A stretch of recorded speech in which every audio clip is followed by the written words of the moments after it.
Bismillahirrahmanirrahim. Assalamualaikum warahmatullahi wabarakatuh. Alhamdulillah. Alhamdulillahi hamdan katsiran thayyiban mubarakan fi. Allahumma shalli wa sallim ala nabiyyina Muhammadin sallallahu alaihi wasallam wa alihi wa ashabihi wa man tabi'ahum bi ihsanin ila yaumiddin wa ba'd. Para orang tua kami, cikgu, para orang tua kami yang kami muliakan, para imam kami yang kami muliakan, guru-guru kami, para ulama kami, tuan-tuan, puan-puan, abang-abang, kakak-kakak, adik-adik, alhamdulillah, tak pernah bosan-bosannya, terima kasih. Tak pernah bosan-bosannya kita bersyukur kepada Allah Subhanahu wa Ta'ala atas segala nikmat yang telah Allah berikan. Berselawat kepada baginda Rasul sallallahu alaihi wasallam dengan senantiasa mengucapkan Allahumma shalli ala Muhammad wa ala Muhammad. Tuan-tuan, puan-puan, ikhwan wa akhwat fillah, kita lanjutkan kaji kita pekan lalu tentang permasalahan jenis-jenis siksaan di dalam neraka. Sekarang kita masuk kepada temanya, yaitu siksaan neraka ini terbagi kepada dua jenis. Pertama, jenis siksaan yang sifatnya batiniyah, dan yang kedua, jenis siksaan yang sifatnya zahiriyah. Jadi, maha benar Allah yang telah berfirman bahwa para ahli neraka akan disiksa di atas siksaan. Siksaan di atas siksaan. Dan sekali lagi kita mengingatkan bahwa di dalam Al-Quran telah jelas gamblang seperti matahari di tengah hari tentang kabar dari Allah Subhanahu wa Ta'ala bahwa inilah balasan bagi orang yang bertakwa dan inilah balasan bagi orang yang senantiasa ingkar. Tinggal kita mau mengkaji, memperdalam atau tidak.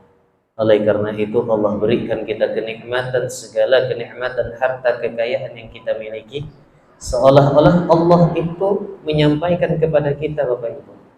Contoh misalnya HP. Allah memberitakan seperti ini, wahai hambaku, aku berikan engkau nikmat dari sebuah HP, maka gunakanlah HP tersebut untuk media mendekatkan diri kepadaku. Jadi segala hal benda, harta benda yang kita miliki ini seyogyanya memang tujuannya sebagai mediasi untuk lebih mendekatkan diri kepada Allah Subhanahu wa Ta'ala. Kita bahas dulu jenis siksaan batinnya.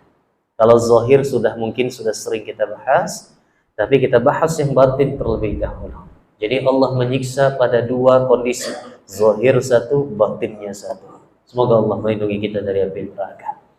Yang pertama, semua sumber yang kita tulis di sini ini berasal dari beragam kitab. Pertama kitab At-Tadhkirah yang ditulis oleh Imam Qurtubi. Kemudian kitab At-Takhut minan Nar yang ditulis oleh Imam Ibn Rajab Al-Hambali dan beberapa kitab kontemporer di zaman sekarang. Pertama, apa saja jenis siksaan batin yang akan Allah berikan kepada ahli neraka? Yang pertama, ahli neraka akan dicaci terus-menerus oleh malaikat penjaga neraka. Jadi Bapak Ibu yang saya muliakan, ketika ahli neraka dan ahli surga masuk ke dalam tempatnya masing-masing, kemudian Allah kembalikan memorinya, Allah kembalikan semua kenangannya, bahkan secara rinci tidak ada yang terluput satupun. Allah kembalikan kepada mereka. Ahli jannah diingatkan kembali bagaimana mereka berjuang istiqamah di jalan Allah sehingga mereka terus bersyukur kepada Allah. Sedangkan ahli neraka diingatkan kembali bagaimana mereka durhaka kepada Allah, membuang waktu-waktu yang telah Allah berikan, membuang masa umurnya penuh akan penyesalan. Oleh karena itu mereka terus dicaci dengan cacian yang mengingatkan mereka kepada hidup mereka di masa waktu mereka hidup. Sebagaimana Allah firmankan di surah Az-Zumar ayat 71. A'udzu billahi minasyaitonir rajim. Alam ya'tikum rusulun minkum yatlu 'alaikum ayati rabbikum wa yunzirunakum liqa'a yaumikum hadza. Ini salah satu bentuk kalimat yang tegas yang diucapkan oleh malaikat. Terima kasih. yang diucapkan oleh para malaikat melalui firman Allah yang Allah kabarkan kepada kita. Melalui firman Allah, Allah mengkabarkan kepada kita bagaimana ucapan malaikat kelak untuk mencaci para ahli neraka. Di mana Allah Ta'ala berfirman, "Alam ya'tikum rasulun minkum yatluna 'alaikum ayati rabbikum." Bukankah telah datang kepada kalian ayat-ayat dari Tuhan kalian? Bukankah apakah belum pernah datang kepadamu rasul-rasul di antaramu yang membacakan ayat-ayat Tuhanmu? Bukankah telah datang para nabi dan rasul yang jumlahnya nabi ini 124.000 dan rasul ini 313? Bukankah mereka telah diutus oleh Allah membacakan peringatan-peringatan Allah? Wa yunzirunakum liqa'a yaumikum hadza. Dan bukankah telah datang peringatan kepada kalian bahwa hari ini pasti akan terjadi pertemuan dengan hari ini, yaitu di hari kiamat ini. Ahli neraka hanya menjawab dengan tertunduk penuh akan penyesalan. Qalu bala. Betul, sudah ada peringatan dari Allah dan Rasulnya. Ini siksaan batin yang pertama. Siksaan batin yang kedua, para malaikat membiarkan penghuni neraka meminta tolong. Para malaikat membiarkan penghuni neraka berteriak. Para malaikat akan membiarkan ahli neraka meminta dikasihani dengan kondisi mereka. Dan para malaikat tidak memperdulikannya. Dan ini sering tuan-tuan dengar, apalagi di khutbah-khutbah sering kita sampaikan. Salah satu ayatnya adalah di surah Al-Mu'min ayat 49 sampai 50. Di mana Allah Ta'ala berfirman, "A'udzu billahi minasyaitonir rajim. Wa qala an-nari li khazanati wa qala alladziina fin nari li khazanati jahannam." Ahli neraka meminta tolong kepada penjaga-penjaga neraka. Di sini ada dua malaikat di dalam neraka ini. Yang pertama malaikat Malik. Walaupun ada sebagian para ulama juga masih menyebutkan bahwa riwayat malaikat Malik ini masih dipersoalkan. Wallahu a'lam. Yang jelas ada malaikat yang menjaga pintu neraka. Apakah namanya Malik atau tidak? Wallahu a'lam. Ulama masih mempersoalkan riwayatnya. Yang jelas ada malaikat penjaga pintu neraka. Kemudian malaikat yang kedua, yaitu mereka yang berada di dalam neraka, tugasnya menyiksa, mengalgojo dan lain sebagainya. Namanya malaikatuz zabaniyah. Malaikat zabaniyah. Jumlahnya berapa? Enggak banyak, Bapak Ibu yang saya muliakan. Malaikat zabaniyah ini enggak banyak. Sebagian riwayat menyebutkan 14, sebagian lagi menyebutkan 17.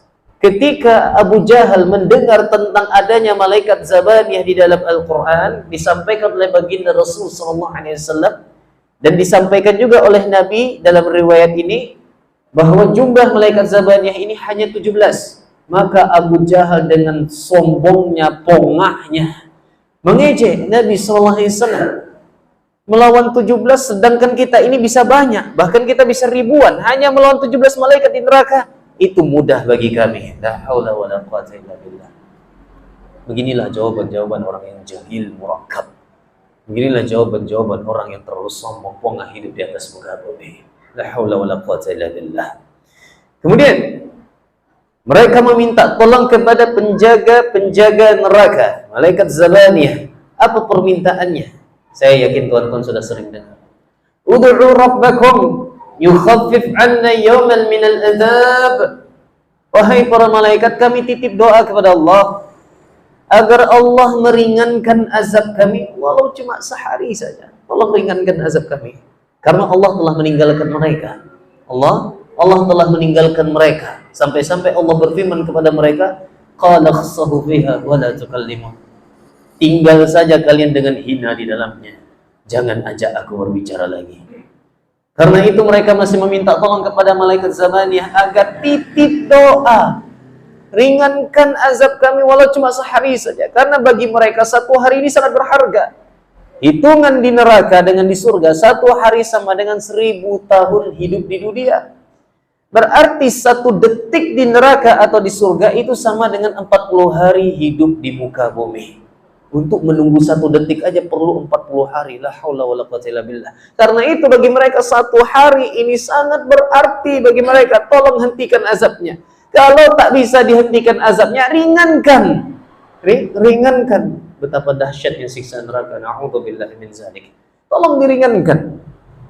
Lalu di sini di dalam ayat ini malaikatnya menjawab. Tapi di dalam tafsir ya, kita lihat di tafsir Imam Ibnu Jarir At-Tabari, malaikat ini tidak menjawabnya dan membiarkan mereka merengek penuh akan keputusasaan selama 40 tahun.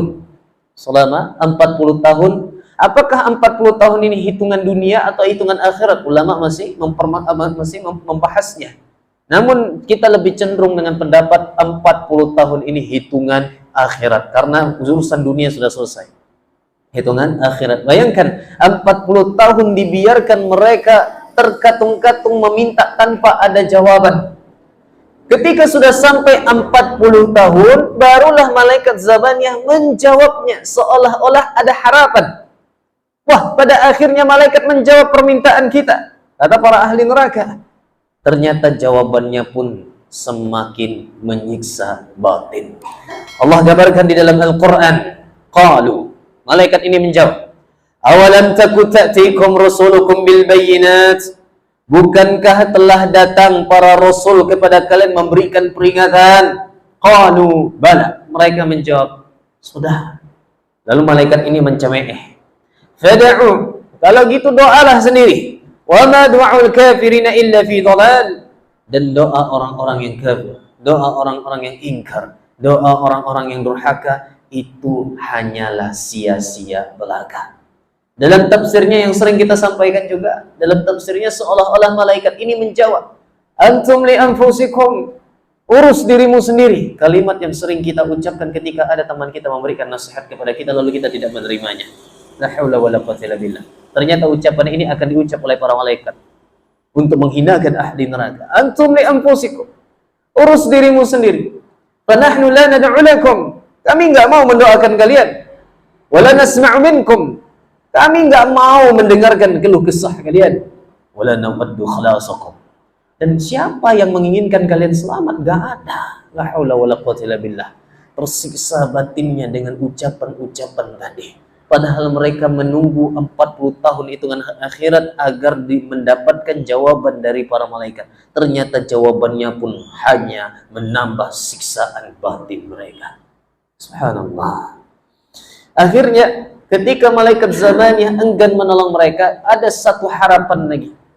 Ada satu harapan lagi, yaitu malaikat Malik. Karena itu kita katakan memang malaikat Malik ini masih ada beberapa ulama yang mempersoalkan benarkah tugasnya menjaga pintu neraka, atau memang ada penjaga pintu neraka tapi apakah namanya Malik. Kalau saya pribadi mengambil pendapat malaikat Malik memang penjaga pintu neraka, karena di dalam Al-Quran pun juga disebutkan di surah Az-Zukhruf ayat 77-78 di mana Allah Ta'ala berfirman menggambarkan tentang kondisi ahli neraka di masa depan. Ketika malaikat Zabaniyah enggan menolong mereka, mereka meminta tolong kepada malaikat Malik di balik pintunya. Apa katanya? Wadadau, mereka menyeru dengan seruan yang sangat kuat. Ya Malik, wahai malaikat Malik, liyaqdi alaina rabbuk. Wahai malaikat Malik, sampaikan doa kami kepada Tuhan, matikan saja kami sekarang. Karena kalau sudah mati selesai perkara, nggak ada penyiksaan lagi, nggak ada penderitaan lagi, selesai. Karena bagi mereka masih menganggap mati itu sudah menyelesaikan segala perkara, sebagaimana mereka juga meyakininya waktu hidup di dunia. La haula wala quwwata illa billah.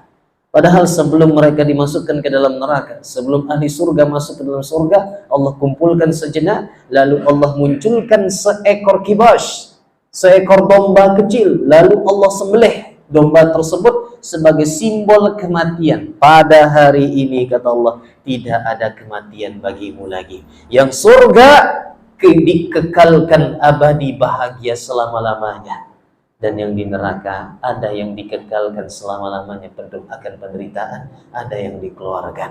Semoga kita tidak termasuk orang yang walau cuma sedetik saja dicelupkan ke dalam neraka, langsung Allah masukkan kita ke dalam surganya. Amin ya Allah ya rabbal alamin. Ketika mereka menyuruh malaikat Malik, apakah malaikat Malik langsung menjawabnya? Lagi kita lihat di tafsir Imam Ibnu Jarir At-Tabari. Malaikat Malik tidak menjawabnya. Malaikat Malik membiarkan mereka menangis. Malaikat-malaikat membiarkan mereka terkatung-katung, tidak ada jawaban. Selama berapa hari? Kalau malaikat Zabadiyah tadi 40 tahun, kalau malaikat Malik ini 1000 tahun. Subhanallah. 1000 tahun hitungan akhirat, dikalikan saja. Wallahu alam, saya tak tahu kali-kaliannya. Baik, 1000 tahun. Ketika sudah 1000 tahun mereka masih merengek meminta tolong, pada akhirnya malaikat Malik menjawabnya. Lagi-lagi seolah-olah ada harapan, pupus harapan tersebut dengan jawaban dari malaikat Malik ini. Apa jawabannya? Surah Zukhruf ayat 78. Qala, malaikat Malik menjawab, innakum makithun, kamu akan tetap tinggal di dalamnya. Laqad ji'nakum bil haqq, telah datang kebenaran kepada kalian. Walakinna aktsarakum lil haqqi karihun, namun kebanyakan kalian wahai manusia benci akan kebenaran. Betul, Pak. Terkadang ketika disampaikan sesuatu yang memang kita mungkin melakukan sebuah kesalahan, lalu datang teman kita memberikan dan memberikan koreksian kepada kesalahan kita, kita lebih banyak menolak terlebih dahulu. Kita lebih banyak menolak terlebih dahulu. Beda dengan para sahabat radhiyallahu anhum ajma'in. Ketika Allah dan Rasulnya memerintahkan sesuatu, mereka langsung mengatakan sami'na wa ata'na. Kami dengar ya Allah, kami taati ya Allah.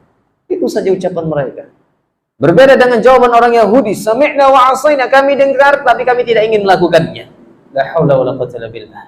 Tapi kalau kita sekarang sami'na wa apa? Wa ta'na insyaallah ya. Insyaallah. Bukan wa pikir-pikir dulu ya. Bukan wa pikir-pikir dulu. Sami'na wa ata'na. Ya subhanallah, semoga Allah tebalkan keimanan kita dan Allah angkat derajat ketakwaan kita, agar setiap perintah yang Allah berikan kita tinggal manggut saja. Insyaallah kita akan melakukannya, karena itu salah satu konsekuensi dari tauhid, syarat dari kalimat tauhid. Syarat kalimat tauhid itu ada 7, salah satunya adalah tunduk, patuh, nerima segala yang Allah perintahkan, tidak banyak tanya. Bahkan sebagian ulama, Bapak Ibu yang saya muliakan, biasanya kan kita senantiasa mencari hikmah. Kenapa Allah memerintahkan kita ini? Ada hikmahnya. Apa hikmahnya? Sebagian ulama membencinya, Pak. Sebagian ulama membenci perkara pertanyaan, kenapa Allah perintahkan itu, apa hikmahnya? Ternyata sebagian para ulama kita terdahulu, mereka tidak menyukai pertanyaan ini. Karena kenapa? Bisa mencoreng, ya, bisa mencoreng syarat dari kalimat tauhid itu. Sebagian ulama yang mengatakan demikian, sebagian lagi tidak. Sebagian lagi tidak. Wajar kita terkadang ingin bertanya hikmahnya, bukan berarti kita ingin tidak melaksanakannya. Kita ingin melaksanakannya, wajib. Kita ingin melaksanakannya, cuma ingin menambah-nambah wawasan apa hikmahnya Allah memerintahkan demikian. Nah ini dia. Kita lanjutkan Bapak Ibu yang saya muliakan. Allah telah meninggalkan mereka. Malaikat Zabaniyah mengeluarkan jawaban yang memupus harapan mereka, ditambah malaikat Malik. Lantas tak ada yang dapat mereka minta lagi. Pada akhirnya mereka pasrah disiksa, berteriak penuh akan penyesalan, tangisan dan rasa sakit, sembari mereka mencaci diri mereka masing-masing. Apa jawaban mereka? Apa bunyi penyesalan mereka? Surah Mulk ayat 10. Waqalu law kunna nasma'u aw naqilu ma kunna fi ashabis sa'ir. Sekiranya kami dulu waktu hidup di dunia mau mendengarkan segala nasihat ilmu yang ada, wa naqilu, dan kami mau memikirkannya, kami mau mentadabbur dan mengambil iktibar dari segala hal tersebut, ma kunna fi ashabis sa'ir, tentu sekarang kami bukan termasuk ahli neraka yang menyala-nyala. La haula wala quwwata illa billah. Kemudian yang ketiga, siksaan batin yang akan dirasakan oleh ahli neraka adalah mereka disiksa sambil dicela. Disiksa, dicela, diingatkan lagi tentang masa lalu mereka, penuh akan penyesalan, disiksa lagi, dicela lagi. La ilaha illallah. Apa perkataan malaikat yang Allah gambarkan di dalam Al-Quran? Surah Ad-Dukhan ayat 49. Dan ini juga sering didengar oleh tuan-tuan dalam khutbah juga. Apa jawaban malaikat ini? Sambil mereka menyiksa, sambil mereka mencacinya. Ad-Dukhan 49. Zuq, innaka antal azizul karim. Rasakan azabku. Rasakan. Zuq, rasakan sekarang. Kata malaikat ini sambil menyiksa, "Zuq, rasakan sekarang. Innaka antal azizul karim. Bukankah engkau orang yang perkasa? Dan bukankah engkau orang yang mulia?" Subhanallah. Keperkasaannya tidak berguna lagi di neraka. Ketika dia hidup di dunia, keangkuhannya karena hartanya, karena jabatannya, karena fisiknya, ia angkat dagunya berjalan di atas muka bumi. Kemudian kemuliaan yang palsu, kemuliaan yang palsu yang dia buat-buat itu tidak berguna lagi di neraka. Ketika waktu di dunia dia belajar ilmu agar dimuliakan oleh manusia, dia belajar ilmu agama agar dipanggil ustaz, agar dipanggil alim ulama, dihormati, disegani dan lain sebagainya, bukan karena Allah Rabbul Jalla Jalaluh, maka malaikat mencemeehnya. Zuq, rasakan sekarang. Innaka antal azizul karim. Bukankah engkau orang yang perkasa? Bukankah engkau orang yang mulia? Allahu Akbar. Kemudian malaikat ini pun mencaci lagi. Bukan mencaci, bahasa mencela lagi. Ya, untuk menyiksa batin mereka. Allahu Akbar. Dan celaan ini telah Allah gambarkan di dalam Al-Quran, surat Ad-Dukhan ayat selanjutnya, ayat 50. Inna hadha ma kuntum bihi tamtarun. Sesungguhnya ini adalah azab yang dahulu kamu ragu-ragukan. Walaupun di dalam hati meyakini, tapi sikapmu meragukannya. La haula wala quwwata illa billah. Dalam surah Yasin lebih tegas lagi. Hadhihi jahannamul ladzi kuntum. Apa Ibu sambung? Hadhihi jahannamu. Bapaknya bisi-bisi. Hadhihi jahannamul ladzi kuntum tu'adun islauhal yawma bima kuntum takfurun. Buka artinya nanti pulang ke rumah.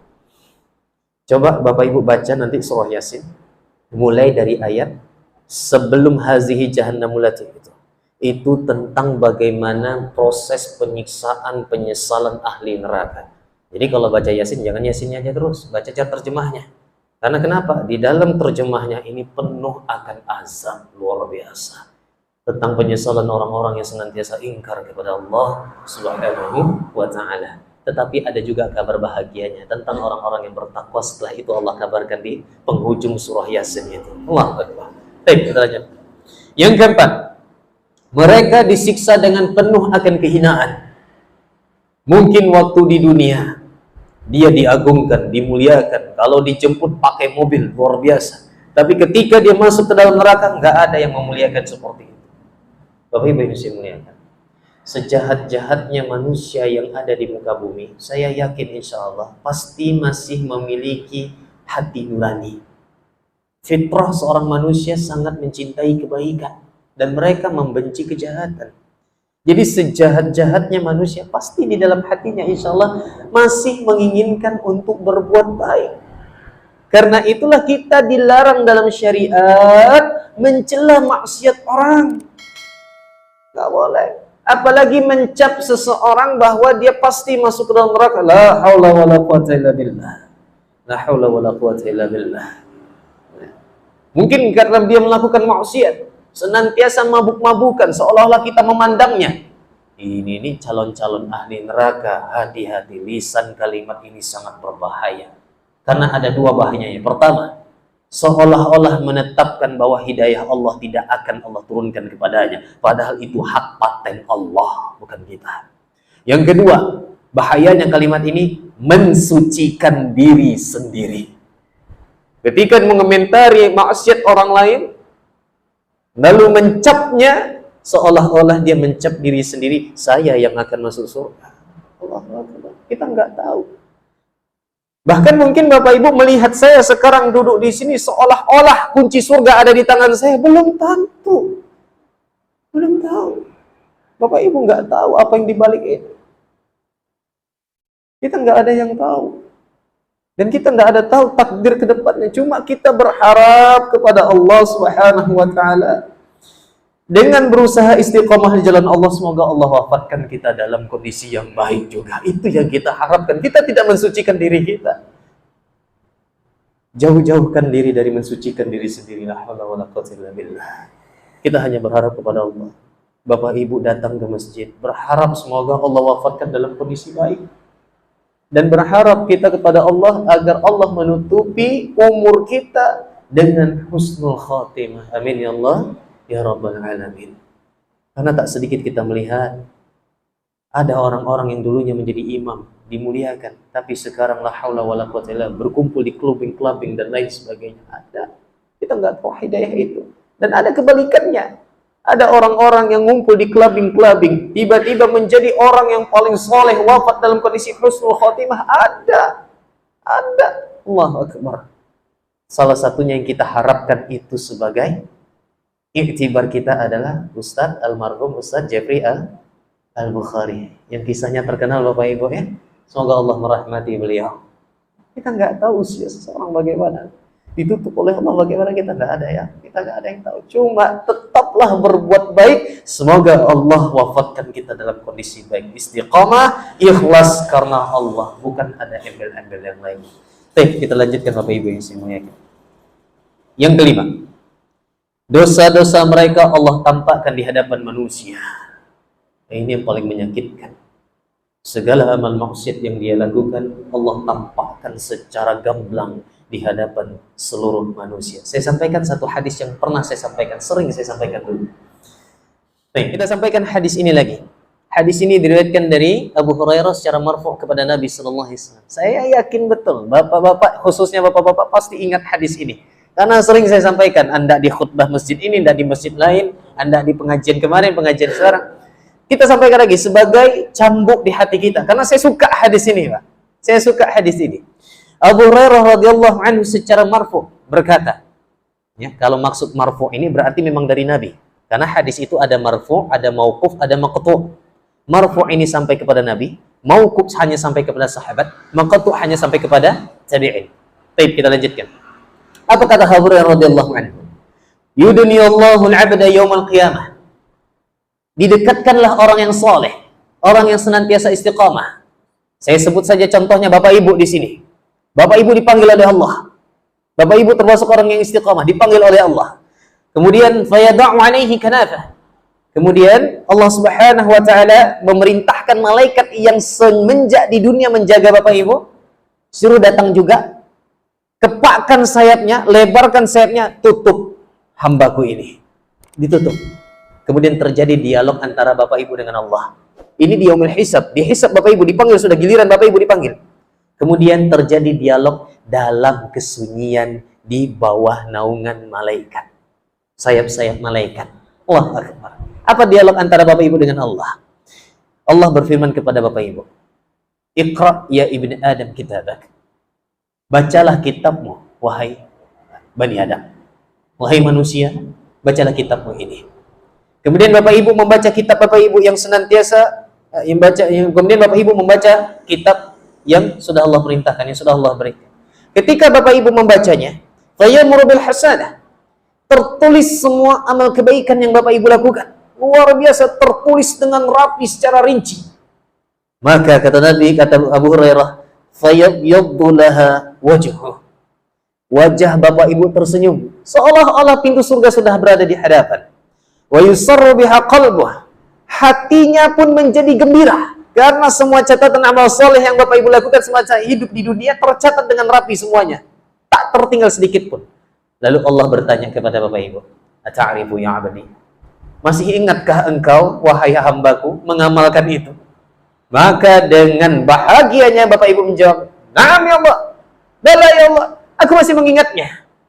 Maka keluar kalimat dari Allah, keluar kalam Allah yang sangat kita idam-idamkan. Apa kata Allah Subhanahu wa taala? Inni qabiltuha minka. Wahai hambaku, aku terima semua amalmu. Kalau sekarang belum ada kepastian Bapak Ibu yang saya muliakan. Kalau sekarang Allah belum tentu menerima amal kita dan Allah belum tentu menghapus dosa kita, tapi kita berharap kepada Allah dan tidak boleh berputus asa. Kemudian Bapak Ibu bersujud kepada Allah dengan sujud yang sangat lama, bersyukur kepada Allah. Ternyata semua jerih lelah, keringat dalam beribadah kepada Allah, kesabaran, ketabahan dalam beribadah kepada Allah membuahkan hasil yang sangat luar biasa. Allah terima semuanya. Kemudian Allah perintahkan, irfa' ra'sak wa'ud fi kitabik. Wahai Bani Adam, wahai hambaku, angkat kembali kepalamu, lanjutkan baca kitabmu. Maka yang kedua ini menyesakkan dada. Ketika Bapak Ibu membuka kembali kitab yang ditulis, fayyamuru bisayyi'ah. tertulis semua keburukan maksiat yang pernah Bapak Ibu lakukan dari masa balik sampai wafat. Tertulis dengan rapi semuanya, baik yang dilaksanakan secara sembunyi-sembunyi maupun yang terang-terangan. Yang tadi seolah surga sudah berada di hadapan mata. Maka kata Abu Hurairah, Allahu Akbar, sayaswaddu laha wajh, wajahnya mulai menghitam, ketakutan. Bayangkan Bapak Ibu yang saya muliakan, kita membaca amal maksiat kita di hadapan Allah yang Maha mengetahui, di hadapan Allah yang akan menentukan apakah kita menderita selamanya atau bahagia selama-lamanya. Di hadapan Allah yang memiliki azab yang sangat keras, dan di hadapan Allah yang memiliki kebahagiaan yang sangat luar biasa. Tapi di hadapan Allah kita membaca semua amal maksiat tersebut, dan Allah bertanya, "Ata'rifu ya 'abdi?" Masih ingatkah engkau wahai hambaku mengamalkan maksiat tersebut? Maka dengan suara yang gemetar, terjatuh bersimpuh di atas tanah, keluar air mata Bapak Ibu, sembari menjawab, "Na'am ya Allah, betul ya Allah, aku pernah mengamalkan semua itu ya Allah, tetapi aku memohon ampun kepadamu ya Allah, aku bertobat kepadamu ya Allah." Karena begitu takutnya. Sebelum yaumul hisab ini telah banyak peristiwa yang Bapak Ibu lewati. Mulai dari neraka Allah munculkan, kemudian padang mahsyar Allah bentangkan, para malaikat bersab-sab berjejer ikut dalam pengadilan. Sudah bergetar hati ini, ketakutan sangat luar biasa, dibangkitkan dari kubur. Kemudian kita itu, dia membaca semua amal maksiatnya tercatat dengan rapi, seolah-olah pintu surga sudah sangat jauh. Maka setelah itu Bapak Ibu pun bersimpuh kepada Allah, memohon ampun, dan Allah mengeluarkan sebuah kalimat yang sangat kita inginkan lagi. Inni qad ghafartuha lak. Tenang wahai hambaku, sesungguhnya aku telah mengampuni segala dosa-dosamu. Allahu Akbar. Maka semua catatan amal maksiat yang Bapak Ibu lakukan hilang dalam catatan tersebut. Putih diganti oleh Allah dengan seluruh amal kebaikan yang Bapak Ibu lakukan, tanpa menyisakan catatan keburukan, hilang semuanya. Maka dengan tangisan bahagia yang tadinya seolah-olah pintu neraka berada di hadapan mata, maka Bapak Ibu bersujud kepada Allah. Amal maksiat tadi yang Bapak Ibu baca, yang diperlihatkan oleh Allah, itu Allah tutupi dengan sayap malaikat sehingga tidak dilihat oleh manusia satu padang mahsyar. Berbeda kasus dengan orang yang durhaka. Allah buka semua maksiatnya, dilihat oleh sanak keluarganya, dilihat oleh orang-orang yang dia cintai, dilihat oleh teman-temannya, bahkan dilihat oleh Nabi Muhammad SAW. Seandainya Nabi Muhammad SAW masih hidup zaman sekarang, betapa kecewanya beliau melihat umatnya dipanggil untuk azan, sulit melangkahkan kaki, lebih disibukkan dengan pekerjaan yang sifatnya fana. Diperintahkan untuk hal ini, sulit rasanya. Padahal bagaimana perjuangan baginda Rasulullah SAW.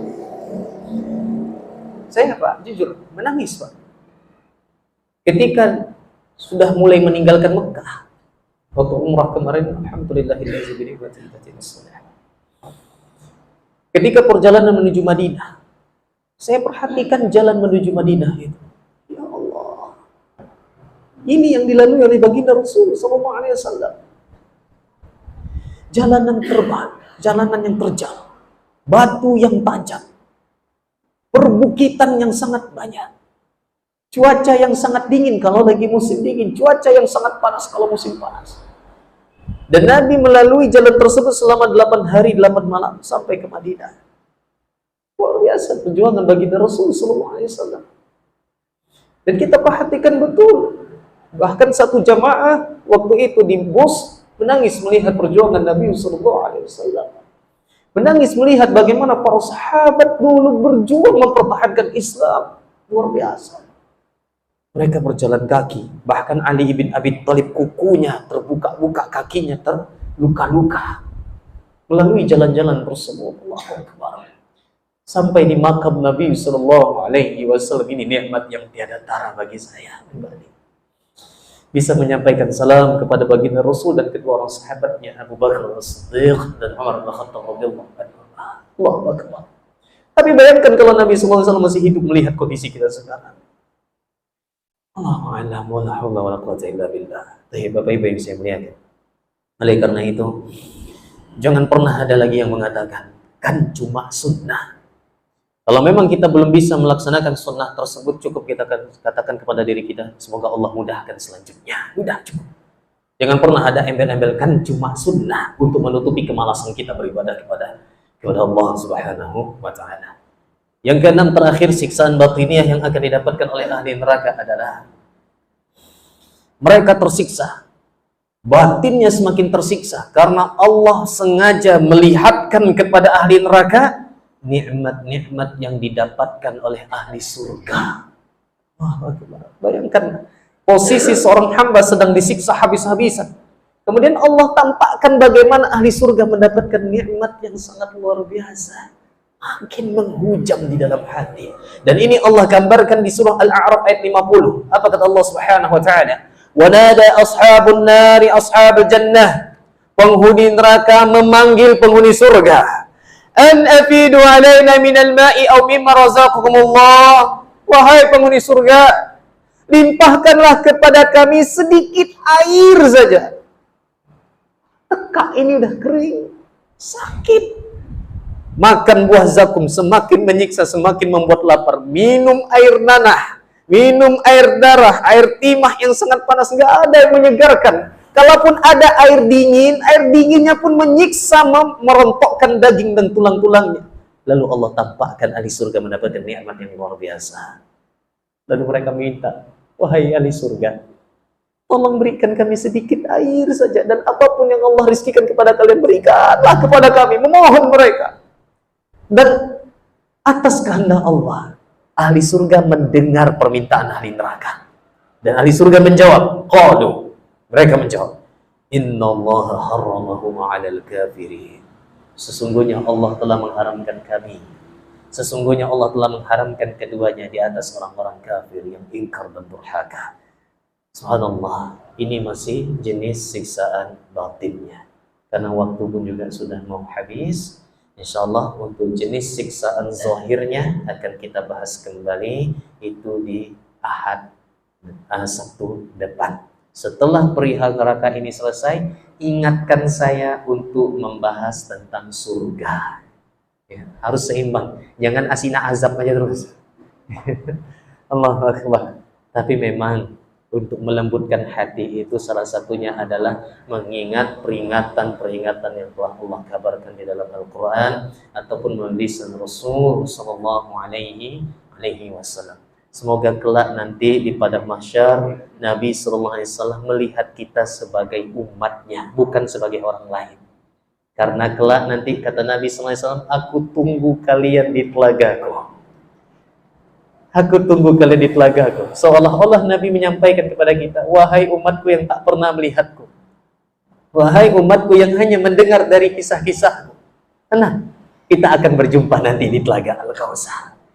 Tetaplah beriman kepada Allah dan Rasulnya, kelak kita akan berjumpa nanti di telaga Al-Kautsar. Gak sabar tangan ini ingin memegang tangan Nabi Sallallahu Alaihi Wasallam. Allahu Akbar, rindunya kepada baginda Rasul Sallallahu Alaihi Wasallam. Tetapi ternyata ada orang-orang yang dilihat oleh Nabi, dikira oleh Nabi sebagai umatnya, namun ternyata tertolak. Dan Nabi pun bertanya kepada Allah, ya Allah, mereka itu umatku, kenapa mereka tidak bisa meminum dari telagaku? Maka Allah menjawab, wahai Nabi Muhammad, engkau tidak tahu apa yang telah mereka perbuat semasa hidup, semasa sepeninggalmu. Maka Nabi Muhammad pun berkata, pergilah kalian dari telagaku, pergilah kalian dari telagaku. Jangan sampai kita termasuk orang yang diusir oleh Nabi Sallallahu Alaihi Wasallam. Oleh karena itu, apapun yang diperintahkan oleh Rasul Sallallahu Alaihi Wasallam sebagai bukti cinta kita kepada Nabi Sallallahu Alaihi Wasallam adalah perbanyaklah mengamalkan sunnah-sunnah beliau. Sekecil apapun itu, mana tahu Allah meridhoi kita dengan mengamalkan kebaikan-kebaikan sekecil apapun. Apalagi sekarang sudah masuk bulan Rajab, dan ini bulan haram. Sekecil apapun kebaikan, Allah akan lipat gandakan di bulan Rajab ini.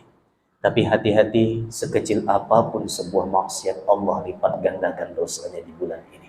Dan sebentar lagi, 2 bulan lagi, insyaAllah ta'ala, kita akan bertemu dengan bulan Ramadan, bulan suci yang sangat luar biasa. Semoga Allah menjadikan tahun ini, Ramadan tahun ini, Allah panjangkan umur kita, dan Allah jadikan bulan Ramadan tahun ini lebih baik, khususnya untuk diri kita masing-masing. Ibadah kita harus lebih baik daripada tahun sebelumnya. Harus ada progres, harus ada upgrade. Misalnya waktu tahun lalu kita hanya sholat duha 4 rakaat saja, tahun ini harus 8 untuk sholat duha di bulan Ramadan. Kalau kemarin mungkin kita i'tikafnya cuma sehari saja, tak sanggup lagi, besok harus 5 hari. Atau kalau bisa 10 hari terakhir bulan Ramadan, i'tikaf di masjid. Mana tahu Musola Al-Manar menyediakan hal-hal yang mendukung untuk i'tikaf itu. Ya, misalnya seperti Wallahu a'lam. Ya, wallahu a'lam. Insyaallah taala semoga Allah mudahkan kita untuk senantiasa melakukan amal kebaikan yang ada. Dan sekali lagi, semoga yang belum pernah pergi umrah, Allah kabulkan hajatnya dan Allah panggil ke tanah haram. Amin ya Allah, ya rabbal alamin. Dan Bapak Ibu yang sudah pernah pergi, semoga Allah mudahkan, Allah panggil lagi untuk pergi kembali ke sana. Siapa yang tidak merindukan Ka'bah ketika pertama kali pergi ke sana? Dan semoga Allah mudahkan kita untuk pergi haji. Amin ya Allah, ya rabbal alamin. Sedikit itu dari saya. Kalau ada materi yang keliru, mohon tunjuk ajarnya. Kalau ada bahasa yang keliru, mohon tunjuk ajar dan mohon dimaafkan. Tidaklah yang berbicara kecuali hanya manusia biasa. Kebenaran hanya milik Allah, kesalahan ada pada saya. Subhanakallah bihamdik, asyhadu an la ilaha illa anta, astaghfiruka wa atubu ilaik. Assalamualaikum warahmatullahi wabarakatuh.